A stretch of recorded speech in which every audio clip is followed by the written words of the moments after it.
I'm Ted Seides, and this is Capital Allocators. This show is an open exploration of the people and process behind capital allocation. Through conversations with leaders in the money game, we learn how these holders of the keys to the kingdom allocate their time and their capital. You can keep up to date by visiting capitalallocatorspodcast.com. Ted Seides is the Managing Director of Hidden Brook Investments, LLC.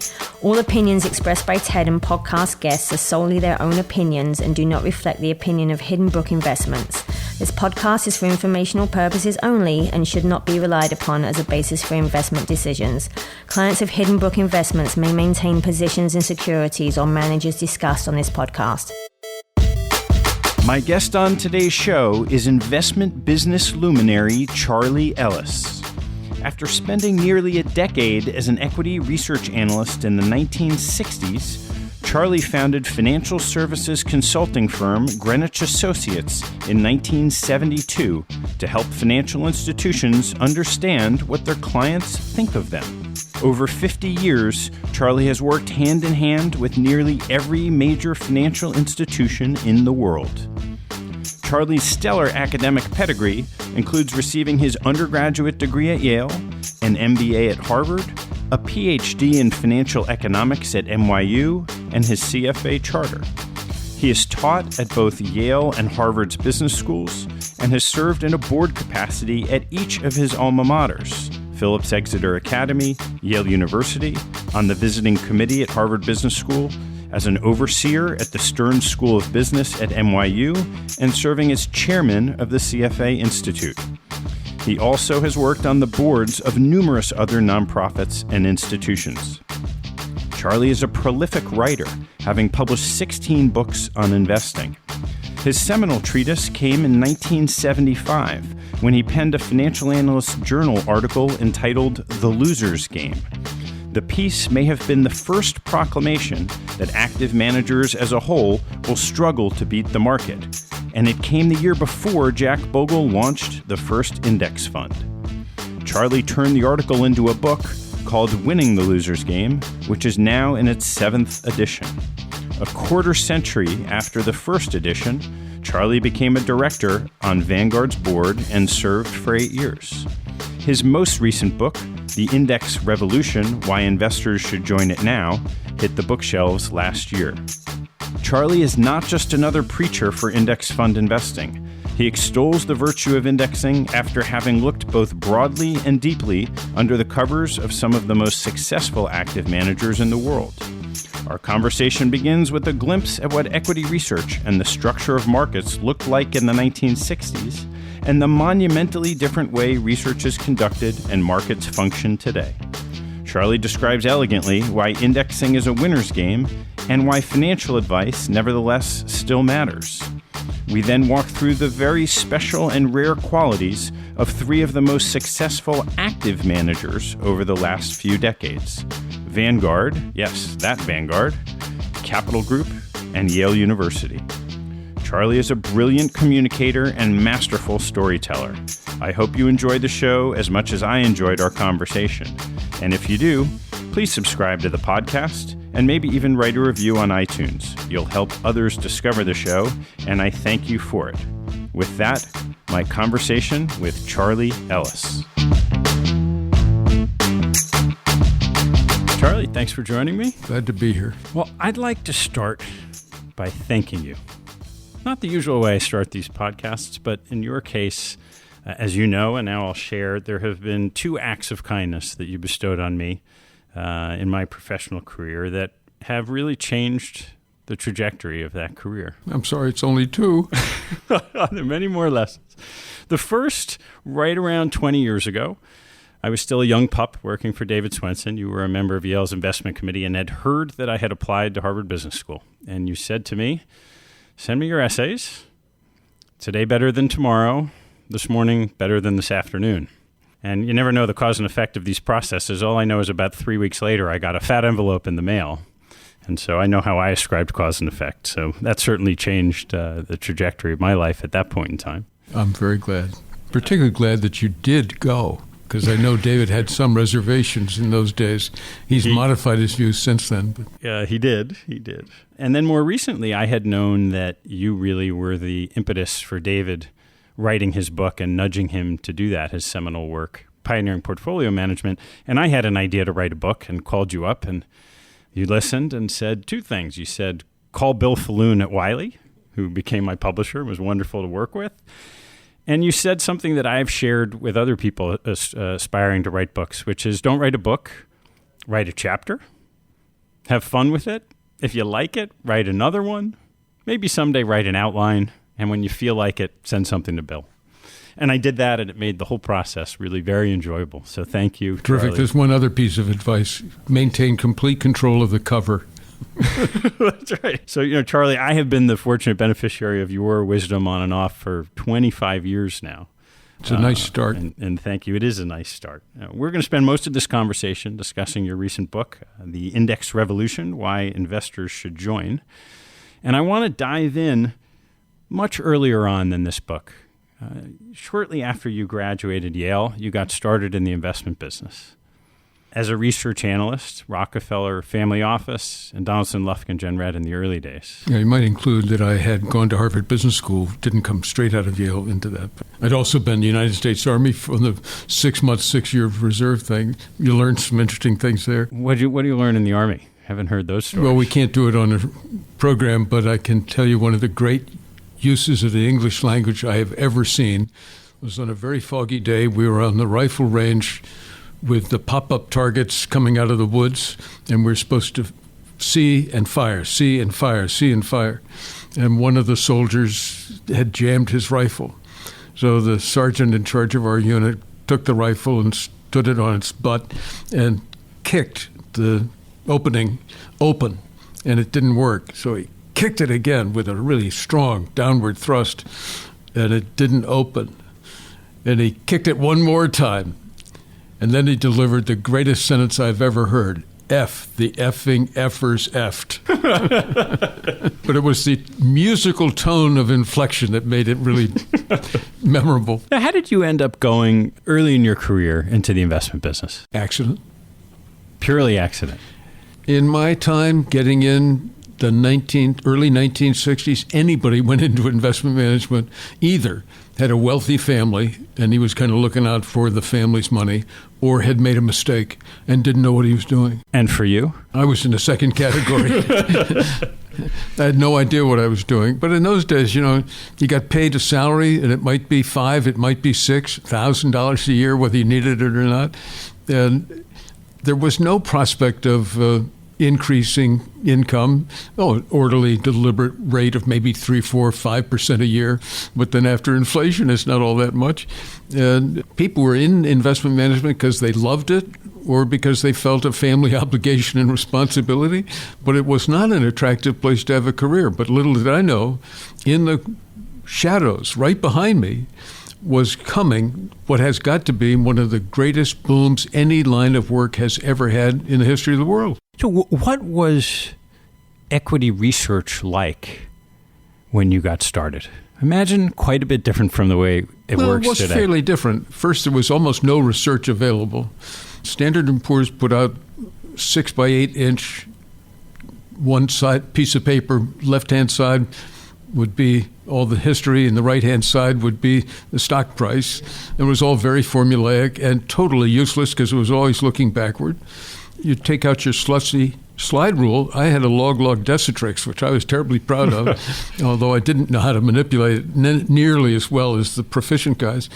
And then you go down to the New York Stock Exchange, where there was a small, dark room called the SEC Library, where Forms 10K were available in drawers of cardboard files, and you could look up data on the company, and then you'd study that and try to figure out, what do you think is the real cash flow of this company, and what are they doing with their capital expenditures, and are they at a high or low profit margin, and then try to work out what do you think the earnings might be.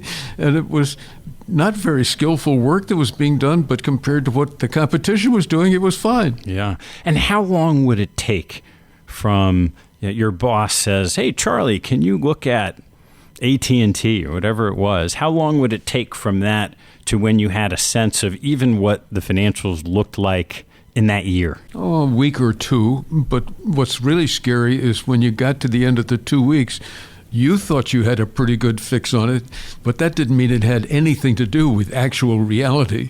And why is that? Just because we were working from a distance, we didn't have access to the really serious insight that you need to have in a company. You might be able to meet with the treasurer for half an hour. That was about it, but you wouldn't be expected to go back more than once every year or two. It was a different world. Yeah. And so what did the structure of the market look like? Meaning, who were the participants in the stock market then? 3% would be done by individuals, and they bought or sold stock every year or two, and almost exactly half of their trading was done in odd lots of AT&T common stock. They never bought because of something inside the market. It was always outside the market. They got a bonus or an inheritance, or they saved some money and decided to invest it, or they needed to get some money to buy a house or to put their kids through college or something like that. But people were remarkably distant from all the things that we think of as the way business is done today. Yeah. Institutions, and they were candidly mostly pretty sleepy regional bank trust departments that were doing personal trust business, so you wanted to buy and hold forever, and therefore you'd concentrate in blue chip stocks, looking for good dividends, so the remainderman would be okay on the capital gains and the trust beneficiary be okay on the income. And you had an approved list that was passed down by the investment committee once every month to say which stocks you could operate in. That was it. You couldn't buy or sell anything else. They were the largest group, and then the second would probably be the insurance companies. And, in the insurance business, the smartest guys went into sales. The second smartest guys went into lending because most of the insurance portfolios were debt. And the dumb guys went into the equity side because they needed something to do. And so that was not very ferocious competition. There were a couple of mutual funds in Boston. There were a couple in New York. There was one out in Los Angeles, and there might be one in Chicago. There might not, depending on how you would define a mutual fund organization. And it was very low-key, quiet, easygoing line of work. And then, as I said, most of it was over 90% of the trading was done by individuals. Amateur individuals. I can't emphasize too much. Amateur individuals. So the small percentage of professionals back then have an advantage. Sort of. They were at least working on a comparative basis between one stock and another. The second is they were starting to get some really interesting research coming out of a new group of firms that were forming up in Wall Street. Firms like Baker Weeks, Faulkner Dawkins and Sullivan, Mitchell Hutchins, Donaldson, Lufkin, and Jenrette, names that years later would be considered really quite interesting and important firms. But in those days, they were just barely getting started, and they'd put out 3, 4, 5 reports a year, but the reports were not 1 or 2 pages. They were 20, 40, 60, 80, even 100 pages long. One of the firms, Walter B. Delafield, put a hardcover on their reports to make them look like they were important. And so you were in the equity research field for how many years early on in your career? I had 3 years with the Rockefeller family, and then I had 6 years with Donaldson Lufkin. And then you decided to start Greenwich Associates? Yes. And what was the impetus for starting Greenwich Associates? One day, I was sitting there wondering, what am I going to do? When a light bulb came out of the ceiling and gradually came down to my eye level and said, Charlie, blink, blink, Charlie, blink, blink. This is the opportunity of a lifetime. And that was everybody who's involved in financial services. I saw it primarily through the stock brokerage business and the investment management business. Same thing's true of banking, investment banking, bond dealing, whatever. You don't know how you stand with your customers. You really don't, because they won't tell you, nor why should they? And you don't know how you're doing compared to your competitors. And you don't know who's getting better and who's fading, and you don't know who's doing a lot more of this or a lot more of that. And so you're basically blind man's buff. And I thought, if anybody could figure out how to find out how each of the different firms is doing as the customers see it, that would be terrific. Well, take the institutional stock brokerage business. There are not 1,000 major investing institutions. There might be 500. So could you get them to spend better part of an hour if you promised you would never reveal their name or individual identification, only groups of institutions? Could you get them to give you candid feedback by asking them some blunt, direct questions about all the firms they worked with? And if you put all of that from 500 different interviews that might run 45 minutes to an hour in length, you can cover an awful lot of ground if you've got that long to keep asking questions. If you could do that, put all those interviews into one computer, crank the computer, and then print it out, not by name of institution, but by name of stock brokerage firm. Who do you use? How many people say yes to this firm? How many say yes to this firm? How many what rank do they have with you? And then let's evaluate their sales capabilities on 6 or 7 different factors. Let's evaluate the research on 10 or 12 different factors. Let's evaluate their trading capabilities on half a dozen different factors. And if you got that information, you really have something. If you could then combine that with somebody who knew the business and say, I know what that means in the context of firm number one, and I'm going to be meeting with firm number one management in another couple of days. I know what they need to know from this data because I've studied the data a lot. I'm going to write down in 3, 4, 5 pages what they need to know, and I'm going to take it to them, and I'm going to explain to them why they need to know this. And it's going to fit with their strategy, it's going to fit within their capabilities, and it's going to prioritize 2, 3, or 4 things that if they take action, it'll increase their business enough so they'll say, holy smokes, what a bargain this was. Let's do that again, and again, and again, and again. And that's basically what it's all about. But there are, in the world as a whole, there are 135 professional or institutional markets. Some are only foreign exchange, some are only stock brokerage, some are only investment banking, some are only investment management for equity, some are just for bonds, some are just for real estate. But there are 135 of them. Okay, but of the 135, at the end of 30 years, we were serving the senior management of the leading firms in every one of those 135. So it was a terrific adventure. And you started Greenwich Associates in 1972. Right. In 1975, you wrote a paper that, for those in the business know, called The Loser's Game for the Financial Analyst Journal. And you later turned into a book called Winning the Loser's Game. I think then it was called Investment Policy, How to Win the Loser's Game. And you said effectively what we hear a lot today, that in a constrained market, that active managers as a group can outperform. It's very difficult for them to do that. And they're playing a loser's game. Very difficult is the right way to say it. It's not that you can't. Yeah. So I'm really curious about how in the 70s, when relative to today, we can look back and say, boy, this was inefficient. It took 2 weeks to even get information. It wasn't the right information. Somebody should have been able to be smarter, move faster. How did you get the insight as early as 1975, when 90% of the trading was occurring through individuals, that these professionals as a group couldn't beat the market? You have to understand I was in this unbelievably lucky situation.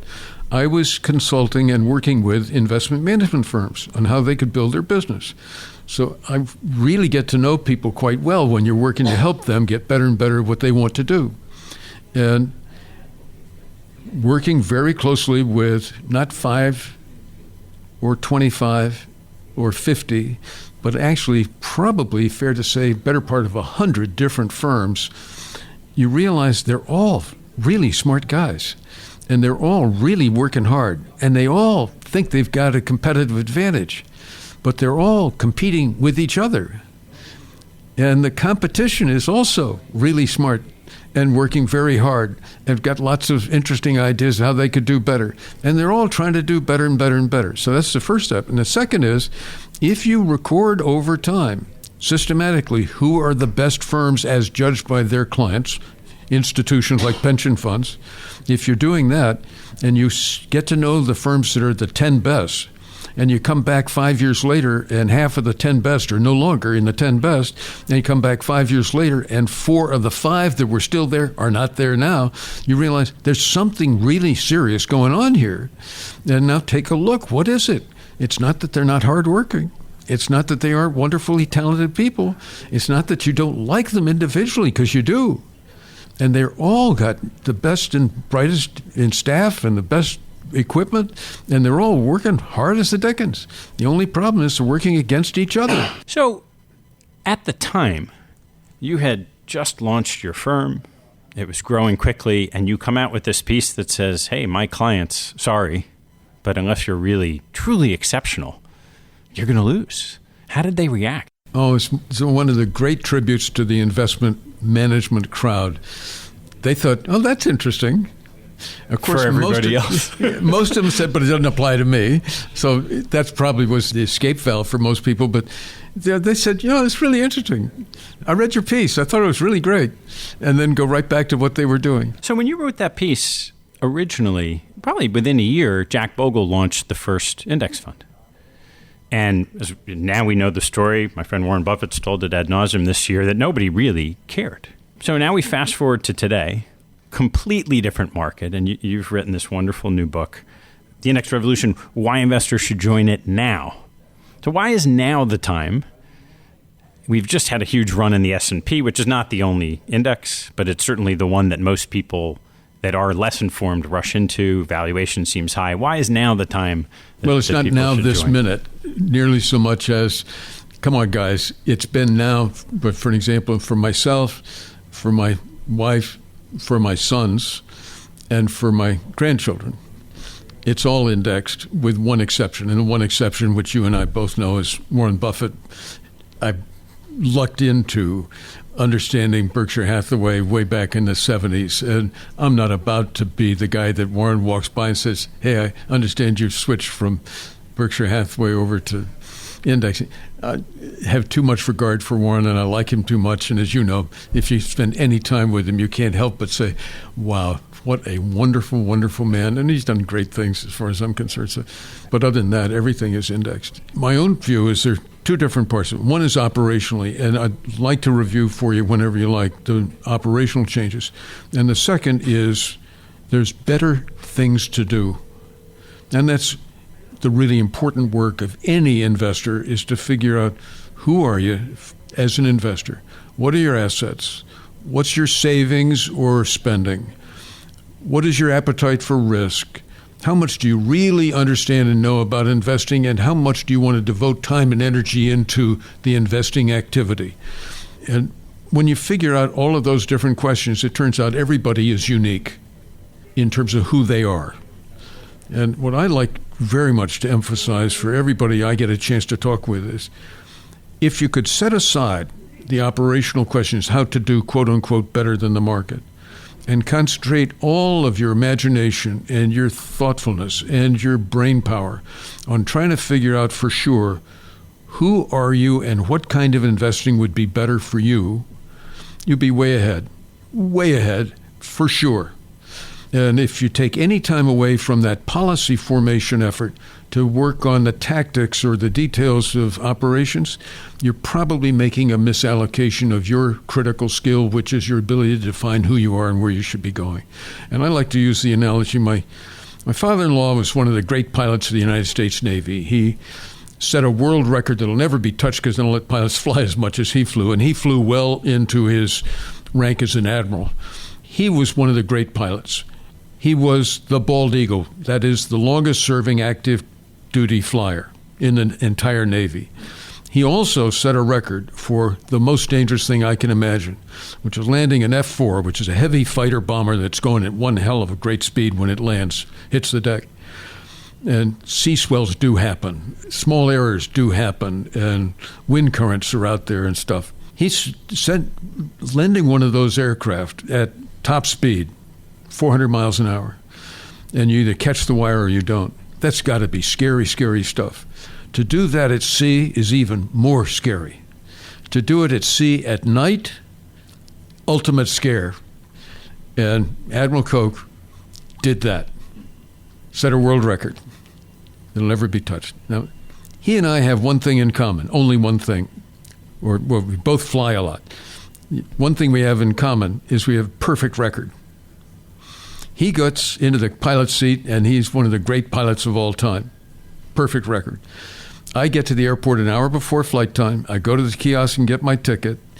I go to the gate. When they call us, we go to my assigned seat. I buckle my seatbelt, and I behave myself. So All the operational stuff is taken care of by the pilot up front. Well, and perfect, I know... Perfect record of sitting in your seat and putting on the seatbelt. Absolutely. And I know the guys up front have been trained. They're in link trainers when they're not flying actively, and they're really good at what they do. I'm still responsible for deciding, am I going to Chicago or Los Angeles or London? And that's the most important thing I can do, is to decide where the dickens am I going. And I think the same thing is true for investors. If they would be completely truthful with themselves, and they may need help from an investor advisor to help them figure out who they really are and what kind of an investment program would be best for them, and that they could stay with, because every investment program looks wrong sometime. Either it's too bold and the market's going down, or it's, not bold enough and the market's going up, whatever it is. There's a time when you will think, I don't know, that's right. You'll usually be the wrong time to reconsider. So find a flight path that you'll stay with, or a destination that you really agree on, and then let the other guys who are expert at the operations take it on. Charley, let's talk a little bit about the mechanics, as you said, the operations of the market, and what's different today from what it was in the past that's leading you to so strongly believe that indexing is the right way to go. Well, a one-word summary is everything. The second would be that we've changed the fee structure. So fees were really quite small. Citigroup, for an example, charged 10 basis points. Morgan Guaranty Trust Company charged less. Fees were really small. Now fees are either 50 basis points or 100 basis points, depending on what type of portfolio you're looking for long only. Then if you go to hedge funds, you're talking about 2 and 20, and it mounts up, and then you go to private equity, it's even more. And then you find out, oh my gosh, I didn't realize that was part of the fee structure. All those costs are in there too. So first, fees have been substantially increased, which made a lot of sense when the market, to investors, when the market was doing 10, 12, 14% returns year after year after year. But most people didn't realize that was mostly the revision from super high interest rates that Paul Volcker had insisted on to break the back of inflation with inflationary expectations locked in. That was a beautiful piece of public service he did, but when you get 14% on 10-year treasuries, you're talking about a very unusual interest rate. Bring that down to less than 2%, you change bond prices a lot, and sure enough, stock prices too. So most of that bull market was the reversion of the 73.4 market crash to bring it way, way back up. So number one, fees are really different. Number two, the operational characteristics are really different. Mike Bloomberg didn't exist. Now we've got 250,000 of his machines out everywhere. Everybody's got the internet. That wasn't even thought of. Everybody's got computing power, the likes of which we never dreamed of. Everybody's got access to unbelievable research. A typical large research department of a major securities firm today will have, in some place around the world, something like 500 to 600 people. Some of them are demographers, some of them are quantitative analysts, some of them are monetary analysts, some are all kinds of different things in the commodities world. Some of them are industry analysts, and every industry's covered. Some of them are company analysts, and every major company's covered. There's an enormous amount of information available. It's information that's available to everybody all the time, because the SEC, with Regulation Fair Disclosure, or FD, they require it. So changes have been unbelievable in the operations. And then the third thing is change in who's in the marketplace. Used to be 9% was institutional, and now it's 99%. So every time you buy or sell, you're buying or selling from somebody else just as smart as you are, just as tight-fisted, just as well-organized, just as computerized, and just as fully informed as you are. How are you going to be able to beat the market by enough to recover your fees and costs? Today, it's much, much, much harder. Much, much, much harder. And I'm pretty close to saying, with certain carefully identified exceptions, you not only is it very difficult, you won't, and you almost can't outperform the market after two big things. And it doesn't look big when you say it only 1%. But if you say, no, wait a minute, 7% rate of return, which is what the consensus on the market rate of return looks to be, 1% fee plus 1 to 2% costs of transactions, leaving out taxes entirely. That's really hard, because if you got to get 1 plus 1.5, you're talking about on a 7% base, you're talking about a third better rate of return. Then there's nobody in the investment world today that would say, I'm going to beat my competition by a third year after year after year after year. And then, of course, the hard nose is if you said, let's take the last 10 years, and everybody who started 10 years ago gets counted. The guys that died, they get counted. The guys that dropped out, they get counted. The wounded and maimed who got merged into something else, they get counted. If you do that, in the United States, the last 10 years, 84% of actively managed mutual funds underperformed the market they chose to beat. And then just for interest, you see the same information for the UK. There it's 87% underperformed. Yeah.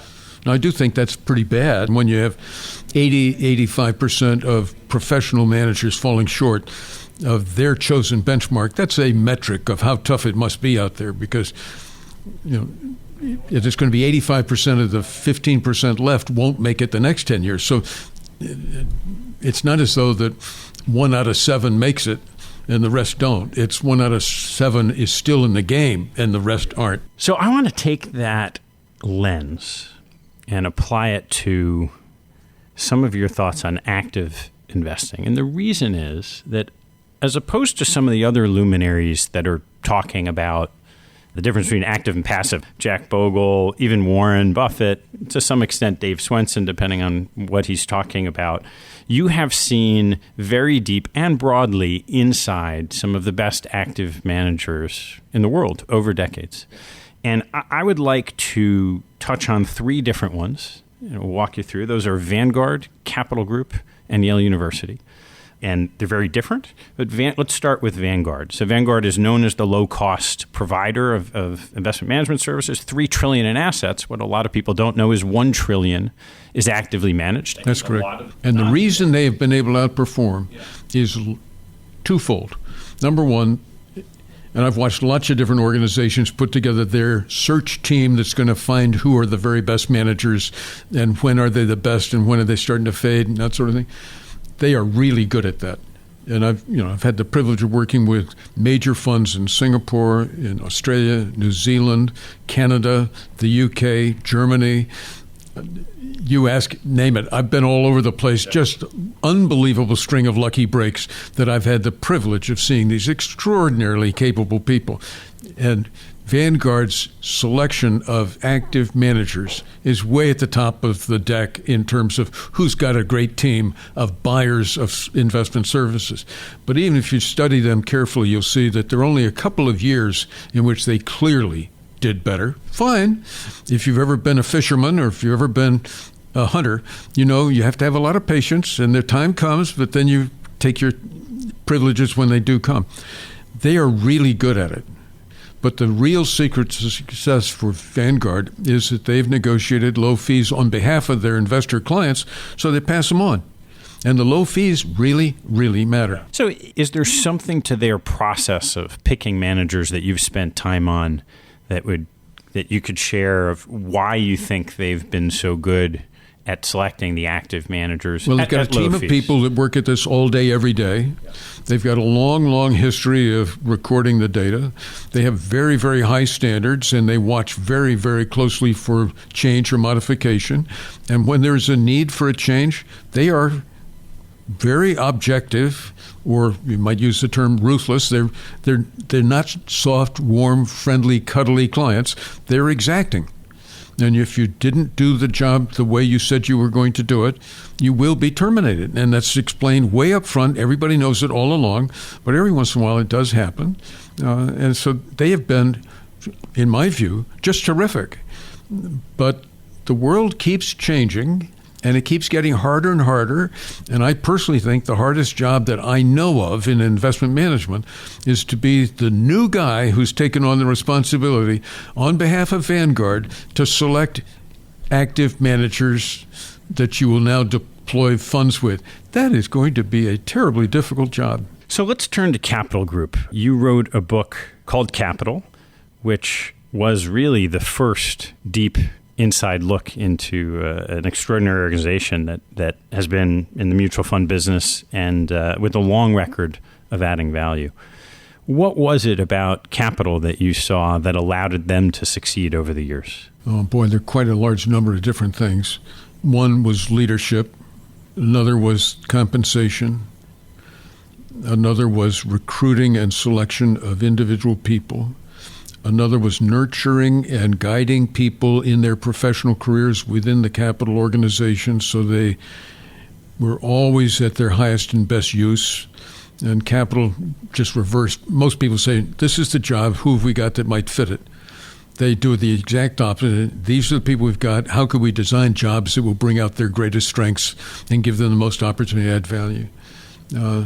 I believe very much in their idea of taking a large portfolio and break it down into sub-portfolios, each managed by people who are really good at something, but only ask them to do what they're really good at doing, and then aggregate that back to create a large portfolio so that you can keep the fees relatively low. And if you look at the average fee that's paid by a capital group or the American funds, it's interchangeable, because they are able to have very large total funds because they're separately managed. And you might have a dozen different sub-accounts being managed within a total portfolio. They're able to bring very high-grade talent to bear at a very low cost relative to the competition, and that gives them a big advantage. Their devotion to research and the originality of thinking is very important to capital as an organization. In particular, their average holding is much longer than most other mutual funds, so they look at companies in the 5 to 10 year range rather than the 6 to 12 month range.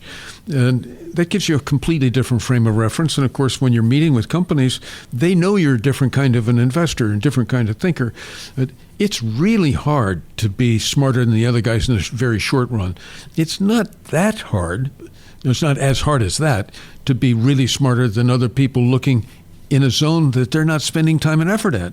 So if you're thinking always about the strategy, long-term development of management skills, long-term development of products and services, long-term development of markets, you really have an understanding of a completely different world than people who are looking at, well, what do you think the next quarter is going to be? And so much of the baffling part of the strength of index funds in this period is that you touched on with capital, you mentioned leadership. And other people will say, well, the stocks don't talk to the people who own them. And you talked about long-term investing and playing a different game than most of the people are playing, but the S&P 500 index fund is playing that game too.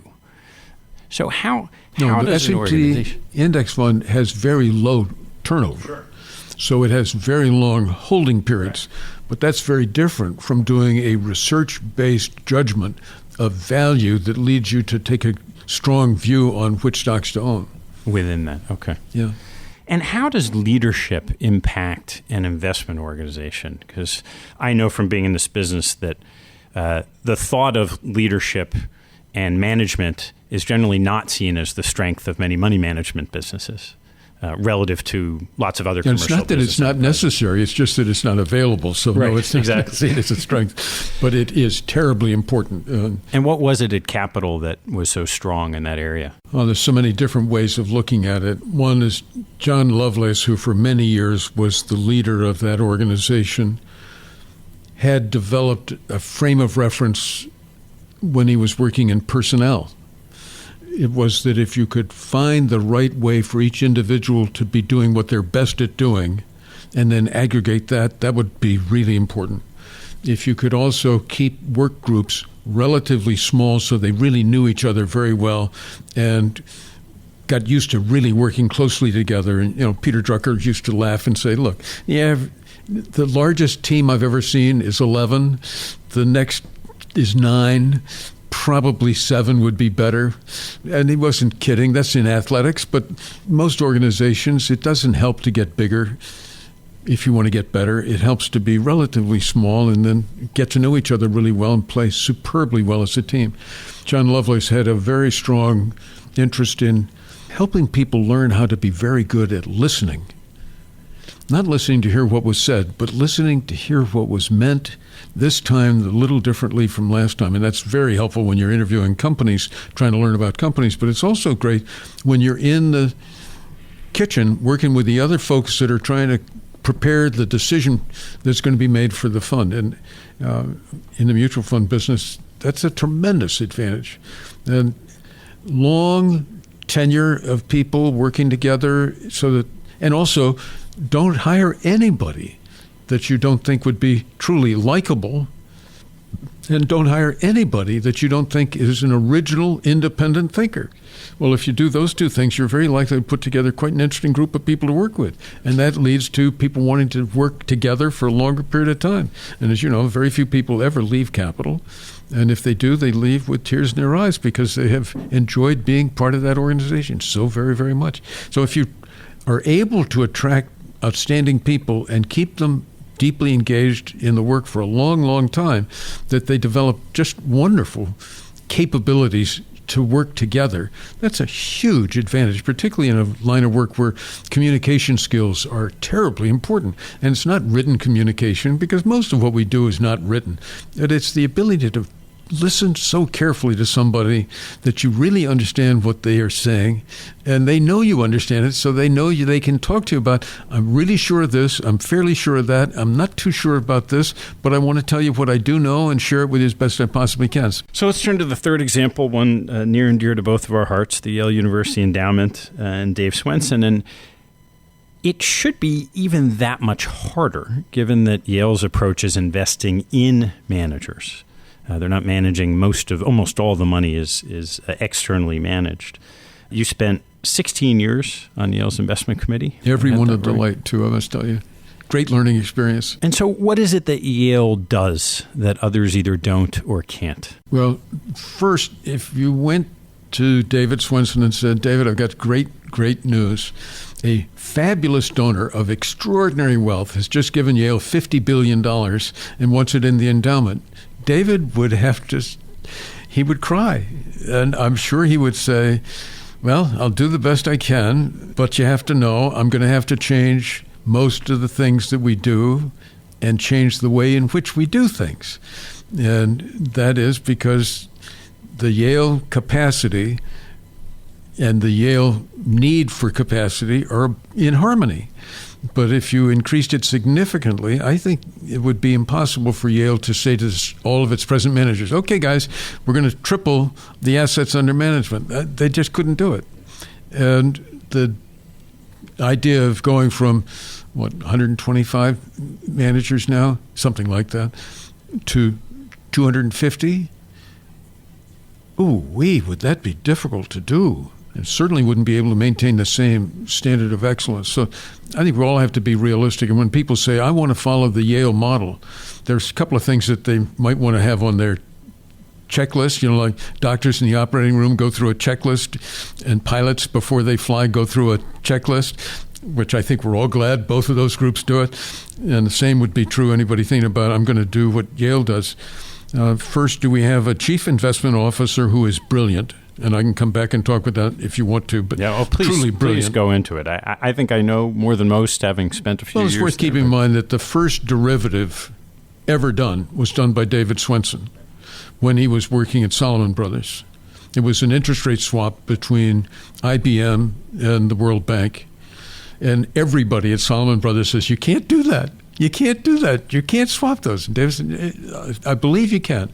Let me show you why, and then let's explain it to a couple of clients and see if they agree.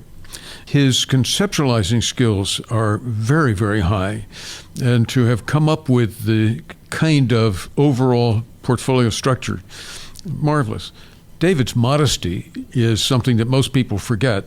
He's an exceedingly modest person. Now, partly it comes out of his family background. His parents are teachers and ministers, and his family, his brother's a physician, and service is something that is part of that.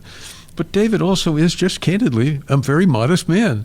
And that makes it very easy for other people to do their best, because it's not as though you had the biggest oak tree in the world and it's sucking up all the nutrients, which often happens that good investment people find it difficult not to be terribly proud of who they are. At the same time, David is rational, in the same way that when that young woman said to Warren Buffett, Mr. Buffett, what is it that makes you so wonderful as an investor? I'm rational. I'm sorry, I didn't hear quite what you said. What was it you said? I'm rational, ma'am, and turned to the next person to talk. David is very rational. And there's nothing, is very human, very personal, very, very caring. But what he does for Yale is done entirely rationally. And I'll give you a chapter and verse on that if you want to. But that's an extraordinary characteristic. Another is he's been doing it for more than 30 years. In 30 years, if you're the smartest candle in the candelabra, and you're a lovely, nice guy, and you're easy to be with, and you're full of information, you develop a network of friends and admirers that is terrific. There's never been anybody that ever had such a great network. Maybe there might be two or three, like Warren Buffett may be one of those people. And I'm sure that if you go all the way back through time, you might find that here and there might have been people that are really outstanding. Maybe somebody in the UK, but I doubt it. I think it's just an astonishing reality. I count myself in the group. I'm sure you count yourself. If I could ever do anything that David found useful, no big deal, just useful, I would do it immediately. And if you have large numbers of people who are exceptionally bright and they've all got to know Yale and David and his devotion to that institution, and everybody knows he could have been making 10 times as much money if he worked somewhere else, but he's constantly focused on doing what's right for Yale. Helps some other institutions here and there also. So Oxford and Cambridge haven't been hurt by Yale. Harvard and Princeton haven't been hurt by Yale. Stanford, a lot of different places, MIT, where they would say, David's really been very helpful to us, and they're right. You take all the different comparative advantages that Yale has in David Swensen as their chief investment officer, and it's virtually impossible to replicate. And you say, well, okay, what else? Well, Yale is a wonderful institution, and it's doing great work for the world as a whole, but most obviously for Americans. Lots of kids go. It's graduate students, undergraduates, law school, medical school, divinity school, whatever, and they all know that one of the reasons they're able to go is because the Yale investment program has been so good that, look back over time when David first arrived, they had $1 billion, and now they got roughly 25 times that, and they've spewed money out to the university year after year, more than $1 billion a year. After year. And it's just astonishing how much has been, and that allows the university to do the mission-centered things that it really wants to do, which, of course, is why David does what he does. But, it's a marvelous combination of different characteristics. Charlie, I want to throw one more characteristic on that, which you have been intimately involved with, which is the governance structure. And I'll tell a little story that Peter Bernstein, the late wonderful Peter Bernstein, used to tell about the Yale endowment, which is if you looked at Yale's U.S. equity portfolio, long-only domestic equity, used to be much more important than it is today. From 1994 to 1999, that 5-year period, Yale's U.S. equity managers that they hired underperformed the market by 40 percentage points cumulatively, 8% per year for 5 years. Not a single manager was fired. David wasn't fired. And when they then held that same portfolio for 2 more years, from 1999 through 2001, maybe it was 2002, it flipped and the outperformance turned to 70% cumulatively over 8 years. That has a lot to do with certain biases that Yale had in small cap and value and concentration, very different from the market characteristics. But what does it take for a governance board to stand firm through an incredible amount of relative performance pain? There is probably no active manager in the world who could underperform by 8 percentage points a year for 5 years and stay in business. How is it, you having sat there, that Yale was able to do that within a subset of the portfolio? Well, keep in mind it was a diversified portfolio. Some other parts of the engine were doing really, really well. That's right. That helps. But the main things, and I think these are lessons that can be borrowed by anybody and used at any time. First, the investment committee, very carefully chosen to be people who, number one, play well with others. Key characteristic is they listen well, not for their opening, but for an understanding of the other person's real point. That's so valuable. Second thing is the depth of homework that you're required to do. I found when I was on that committee, I had to set aside an entire day, and I don't mean a 9 to 5 day. I mean from 8 in the morning till 8 at night or 9 at night, studying the documents so that I would be adequately prepared so I wouldn't embarrass myself when I went into the meeting. So, that's a very unusual characteristic. Two parts. One is, imagine how much homework was done by the guys who prepared the documents. And they do that 4 times a year. And then how much time is put in by every member of the committee. So all of us scared each other into being fully prepared. So I'm sure that if you talk to everyone else who served on David's committee, they would all agree. I never worked so hard for anything in my life. I thought it was an honor when I was asked, and boy, did I underestimate that one. And then the rigor of the homework, the rigor of the preparation, and then once a year, there's bring every possible question, complaint, doubt, skepticism, wonderment, whatever you've got in the way of any question, bring it to us a month or more before the meeting, because we want to completely examine everything to our satisfaction and to yours on every question that's raised. Because once a year, we have a soup to nuts, tear it all apart, look at every single assumption. Does it all really, really, really make sense exactly the way it is? Or should we make some minor or mid-sized or even large changes? We all prepare pretty well for Christmas because we know Christmas is on the 25th. And we all know that you have to get presents for certain members of your family. So you start doing that in April or May the year before, if you get lucky. Certainly by September, you're starting to pay attention. And by end of October, you're really getting focused on it. And we all know where we're going to be, which year is with this parent, which year is that parent. And we all know what we're going to have for food. And we all know whether we open the presents and the stockings, do we open them at the same time or before breakfast or after breakfast or before lunch or after lunch, or do we do tree first or the stockings first? So, we figured it all out. The same kind of a thing with regard to that once-a-year review. Everybody knows this is going to be a rigorous, soup to nuts, complete examination. For God's sake, try to come up with a really good question, because if you don't, you'll wonder why you didn't contribute.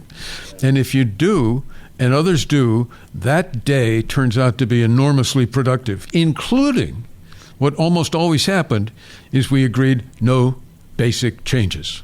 But we've reaffirmed the strategy, the policies, and the practices in that day, and that's understood to be the only day we're going to do that. Now, of course, David could later raise the question, but he never did in the 16 years that I was there, never did. And we had really tough questions during that one day, and it was all done. And it was done so well that everybody was secure. This is the way we're going to do it. And knowing that in advance is enormously helpful, because it is a thunderstorm of work and effort going into it. But it is so valuable, and it's the critical characteristic of good governance, is to do a complete discussion, review, examination, kick the tires, make the decisions. Have you got it exactly right, or could their modification be a good idea?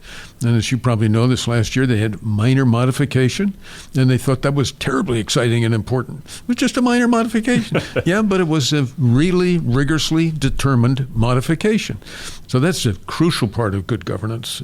I think any committee that is taking on anything that's got salience, and it can be by the size of the assets are important, or by the percentage of the budget that it covers, or whether it's just emotionally important. Any of those criteria, an endowment fund, local church, local hospital, local library, medium-sized college, large college, university, foundation, any place that's got an endowment, a thorough examination that leads to the right formulation of basic policy is tremendously helpful.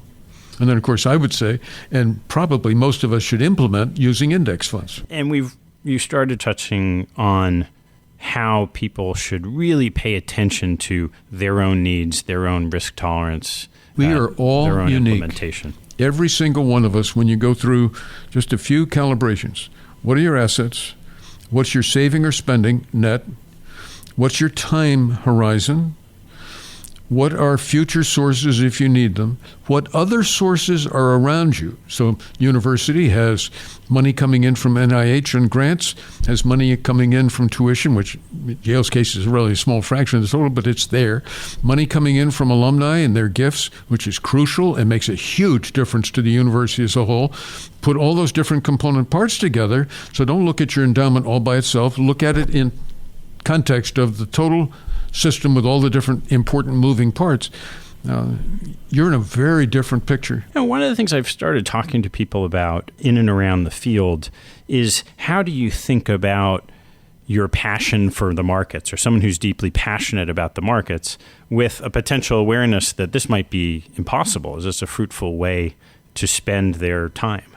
How do you advise people, maybe early career, mid-career, doesn't really matter, of someone who says, well, but I love the markets and I love learning about businesses and everything about researching or investing in stocks, and yet it's a loser's game. What should I do? It depends on who they are. There are people that would say, oh, I'd like to be an entrepreneur. You were an entrepreneur when you started Greenwich Associates.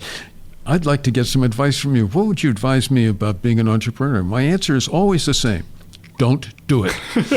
And I look at their eyes, and if they blink, I stick with don't do it. If they look like they're about to give me a punch in the nose, I say, but if you want to talk about it, I'd be glad to talk with you about it and give you some suggestions on how to go about doing it. But you have to really, really, really want to do it to make being an entrepreneur a good idea.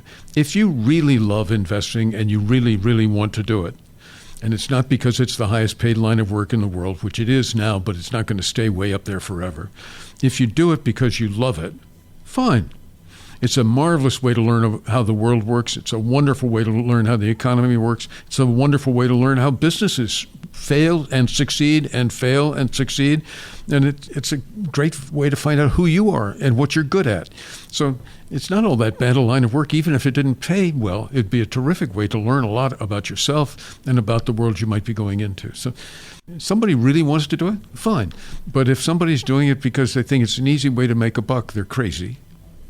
And they're not the right kinds of people to be doing that kind of work. People who go into the investment management line of work who really are going to be needed for a long, long time are the people who go in to help other people, whether they're institutions or individuals, figure out what's the right way to define the problem so that you can then decide what's the right kind of investment program would work for you.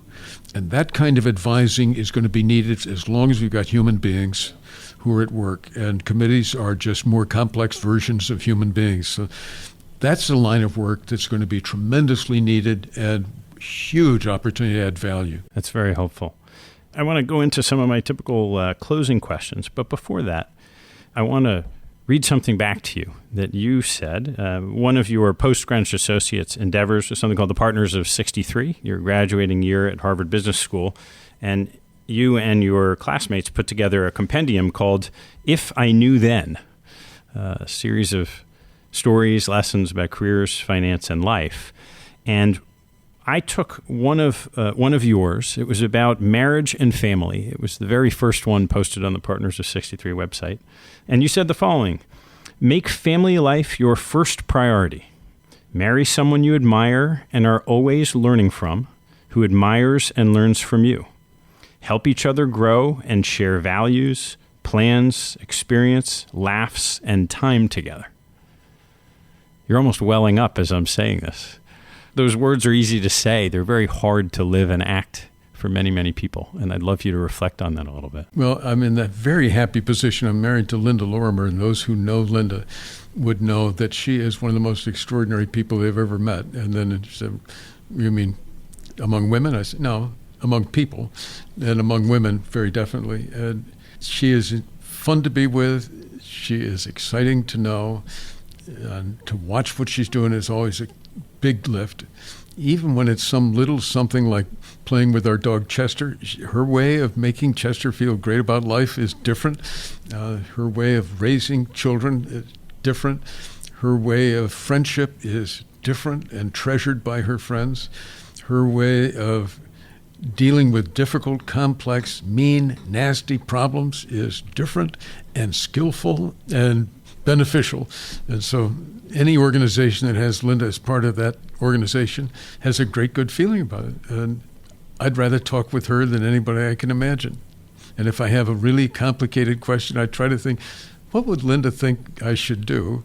And then if I can't figure it out myself, I might very well raise it with her. So, Charley, what is your favorite thing to do that is a complete waste of time? You tipped me off that you're going to ask me that. I did. And I confess to you, I can't answer the question.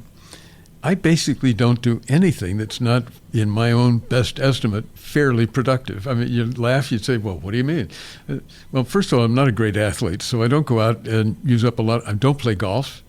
I do like to exercise, so I've got a machine down in the basement, and I do that every chance I get. I used to play tennis with Linda quite a lot, but I've got a detached retina, so I don't have depth perception, so I send the ball in all kinds of funny directions, and that takes some of the fun out of that game. I love skiing, and if you gave me a chance, I'd go skiing. So maybe that's the best answer. And I do enjoy sailing, and it's silly, but I've gotten into, I like hiking, long-distance hiking. We went to New Zealand and went hiking on the Routeburn, which is one of the really tough trails. And it's up and down and up and down and up and down and up and down, micro, macro, and in between. And it's 8 miles a day, 3 days in a row. And that was great fun. We had a wonderful time. But basically, I really am in that happiest of all positions. And Confucius put it just right. He said, if you find work you love to do, you'll never work again. And I quit working at 30. I haven't done anything that I don't really enjoy doing. But my friends would all say, that's ridiculous. You work all the time. I'm playing all the time. I just have too much fun doing the things that I'm doing, Ted. Honestly, I just really enjoy it. And I put in a long day. I'm up at 5:30 or 6 every morning and going to, and quit time is sometime between 10:30 and 11:30. And Saturday is a real day. I don't put in quite a full day, but pretty close.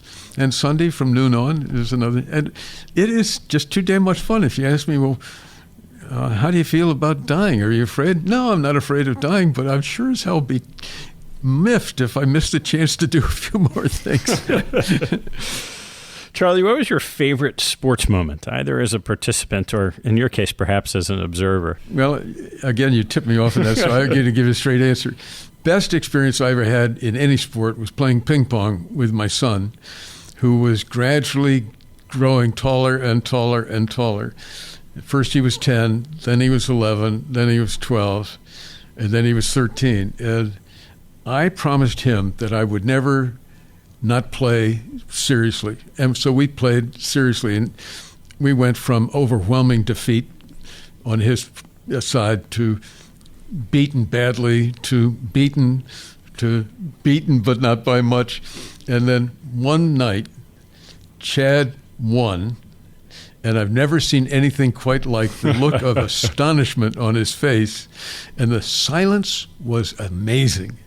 And then he put his paddle down, raised both hands over his head, and said, I beat him, I beat him, I beat him. That's got to be my favorite all time. Fabulous.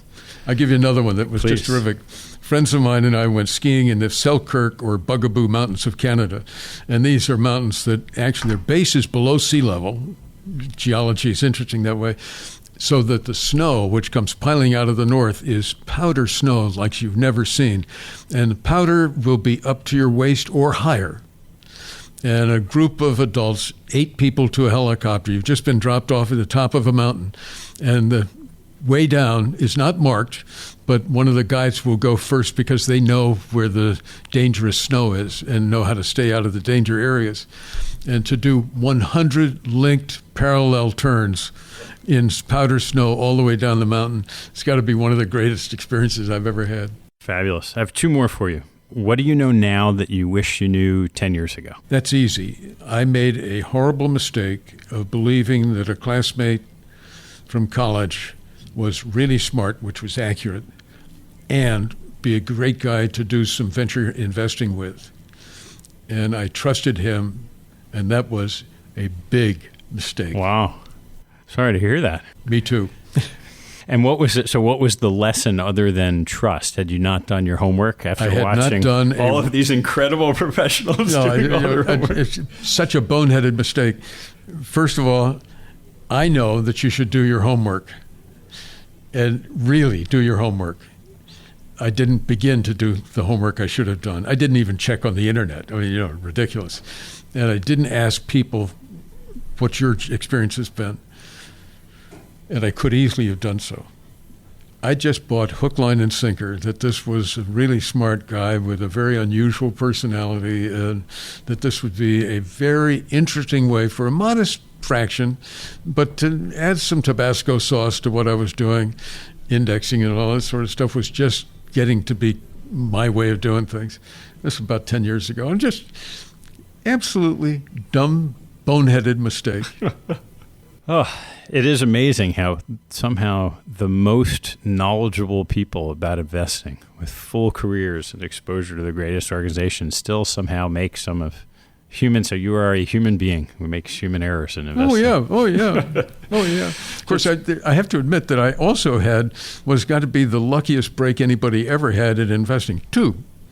One was I went to First Manhattan, which had been a client of Greenwich Associates, and the year before I'd made very strong statement that they should focus all their effort on investment management and not be in the institutional business, because the institutional brokerage business was shifting increasingly away from research as the primary need to trading being the primary need. And they were not a risk-taking organization and wouldn't fit. And as I got off the elevator, Sandy Gottesman, who's the chairman of Berkshire Hathaway for many, many years, and the guy that stands and says, "Thank you, Warren," which is what closes us to the annual meeting. Sandy was waiting for me at the elevator and said, "We're going up to my club for lunch." As we got in the elevator, he said, "Just want you to know, we're not going to take your service because I figured out you were right last year. We shouldn't be in the stock brokerage business. So when we sit down for lunch, just tell me what you want to talk about, and we'll talk about that." Good Lord, what do I talk about? I sat down and said, "Sandy, you're one of the best investors any of us know. What do you think are the most important insights that you have into investing?" Presumptuous on my part? Absolutely. Open-ended question. And he said, "Berkshire." And I said, "What do you mean, Sandy?" He said, "Berkshire Hathaway." I said, "I'd love to have you tell me about it," not knowing that he was an expert on Berkshire Hathaway and had known Warren for years. And so he did a complete examination and exposition. And I went back to my partners and I said, "We've got this small reserve fund set aside. The market's way, way down. Why don't we put it into a nice, safe investment? Berkshire Hathaway, it's a very high grade. Not that the returns are necessarily going to be all that great, but a wonderful person manages it, very, very smart and fabulous character." And I've just had a wonderful discussion learning all about it. And do you remember when you made your first purchase of Berkshire Hathaway? Not exactly, but I know what the price was. It was closer to $500 than anything else. And that's of the original shares. Yeah, who knows what today. Unbelievable. The other was I was standing on the beach with Jay Sherrod of Miller, Anderson and Sherrod. Jay was a wonderful man and a great friend. And we're standing on the beach looking out at the water, and he said, "You can get Neff at a discount." That's interesting. John Neff has got to be one of the best investment managers in the business, but he also is everybody's dream of a guy who really pays attention to what nobody else pays attention to. Everybody else is looking for earnings growth and multiple expansion. John was all about risk and avoiding risk. He figured if you didn't take risk, or if you managed the risk correctly, the rest would take care of itself. So, market's way down. John is managing duo shares, capital shares and income shares, where you put up $1 and I put up $1, and then you get all the dividends and I get the capital gains.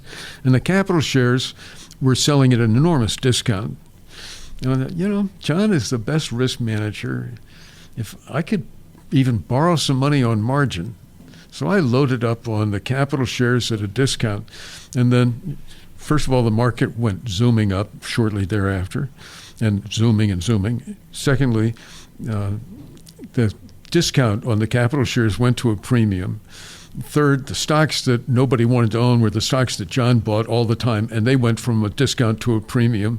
And then margin. It was just a marvelous experience. So I can't complain. Charlie, the last question is something I've asked each of my guests, and it actually comes from you. It's something I remember you asking me at an inflection point in my career probably 15 years ago.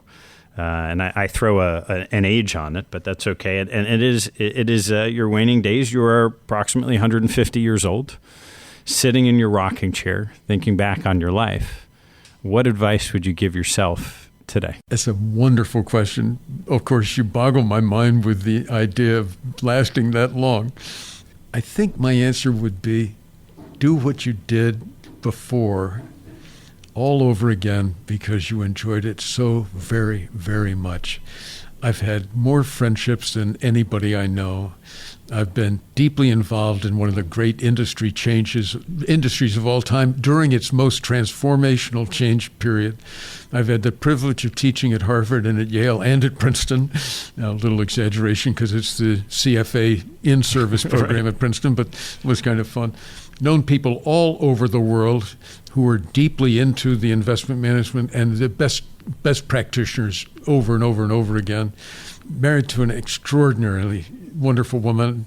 I like my kids a lot. They're not kids anymore. They're in their 50s, but what wonderful people. And to be in America and to be an American, I think, are two unbelievable privileges. And I know lots of us, and I'm included in that, are very concerned about what's going on right now. But the great strengths of America as a place to live, place to work, a place to do whatever you can in public service, unbelievable privilege. And I'd be thrilled if I could do it all over again. Charley, thank you so much for the time. This has been just another enjoyable voyage into your mind. Well, it's always great fun being with you, Ted. Thanks very, very much. Thanks for listening to this episode. I hope you found a nugget or two to take away and apply in your investing and your life. If you've liked what you've heard, please write a review on iTunes or Google Play to help others find out about the show. Have a good one, and see you next time.